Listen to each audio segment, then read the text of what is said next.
Welcome to Patanjali Yoga Meditation. Today we want to discuss introspection, what Patanjali calls Pratipaksha Bhavanam. That is a Sanskrit term. The context is we have already been told in 30th statement, second chapter, there are 5 abstentions called yama, namely ahimsa, satya, asteya, brahmacharya and apayagya. So here is that statement 2.30.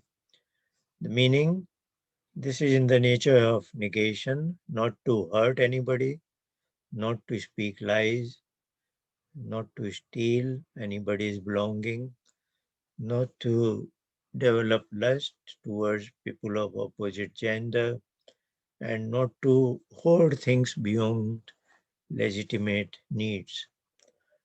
And all they relate to when we are interacting with others. Somebody may say, Apaiga is my personal thing, but if we collect too many things, then it affects others. It is always at the cost of others that we have something.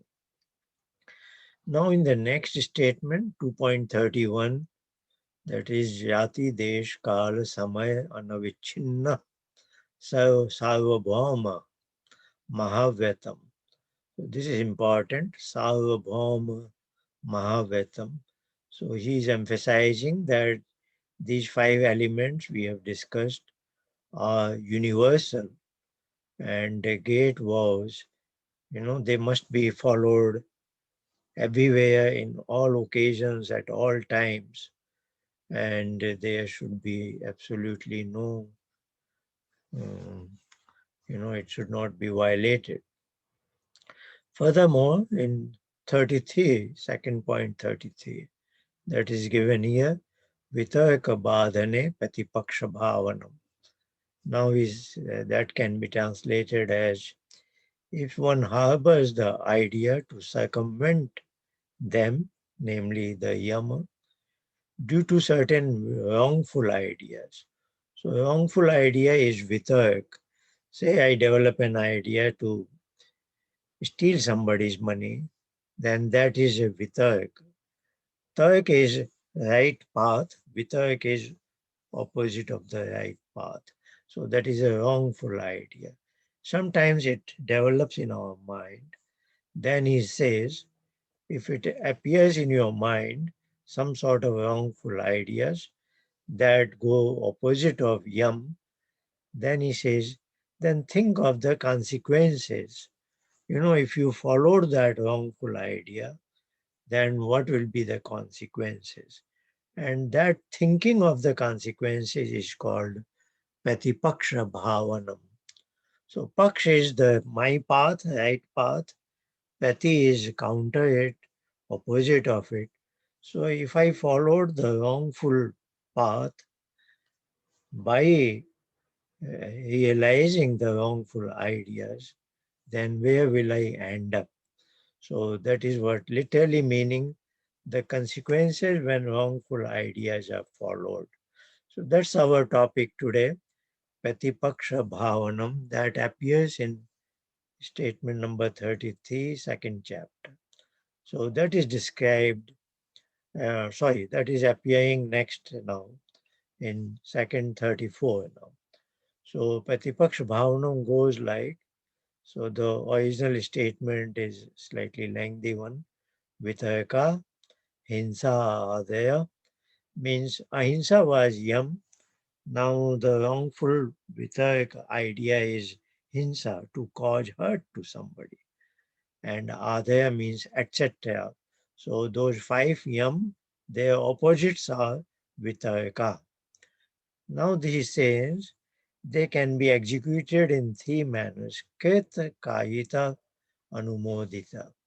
Krit means I may myself do that wrong thing, or I can get it done to somebody else on my behalf, or I may approve it and on basis of my approval somebody else does it. So these are 3 possibilities how I have executed the wrongful idea. Now, what are the causes that such a thing happen? So then he says they are caused by lobha, krodha, moha, purvaka. So that is, and then he says their extent can be medu, madhya, and adhimatya. Then he's saying dukh, ajyan, anant phala. So their consequences will be pain and misery and wrong knowledge and endlessly. This is, he says, iti, this is what it is, pratipaksha bhavana. So this is, he is describing the nature of introspection that we should conduct within our mind when we develop a wrongful idea that go opposite of yam. So what is called vitarka. So let's read the translation.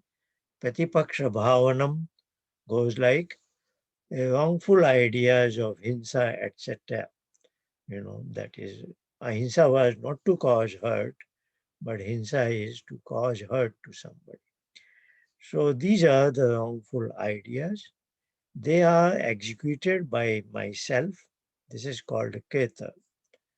And sometimes I get it done to others on my behalf. Somebody else does it, but he's doing on my behalf.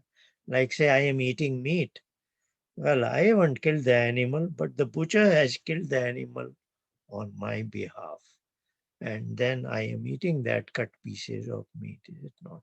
So I cannot say, I did not do hinsa, I didn't hurt that animal. It was hurt because I was the beneficiary of that action, is it not? So that is God done by others on my behalf. That is called as kayita. Then anumodita means approved by me. Suppose I am in a position that that butcher will not do that sort of a killing, but I don't exercise my powers to prevent him from doing that. Then I am also a part and parcel of that mechanism. Now, why such things happen?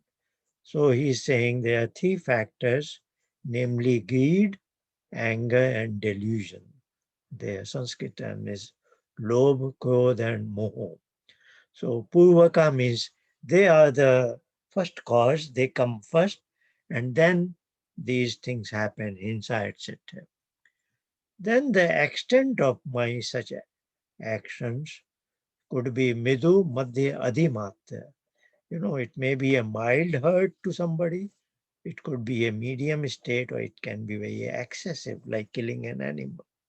So there can be, hinsa can be like I have just hurt the animal mildly, or just kicked it on its stomach, something like that. That could be medium.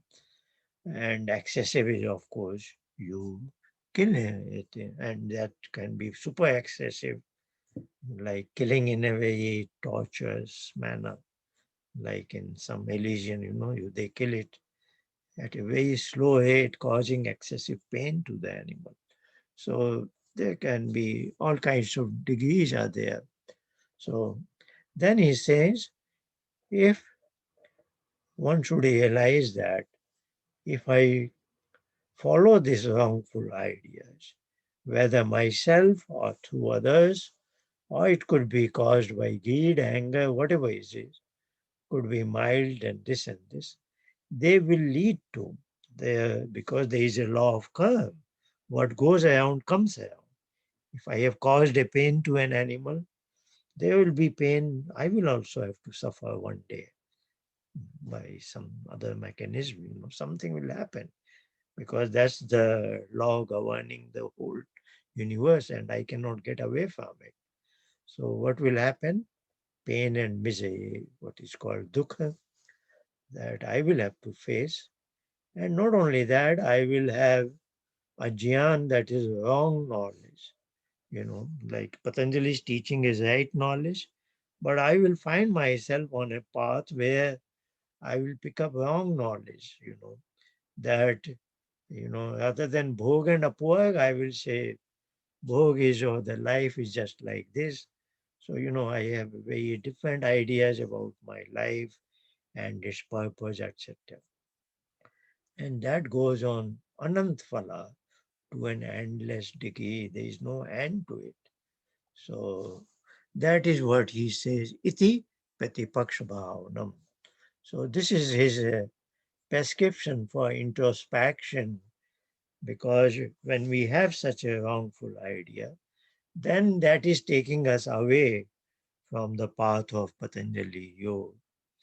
And so I think, thank you for attention. That was this presentation we had today.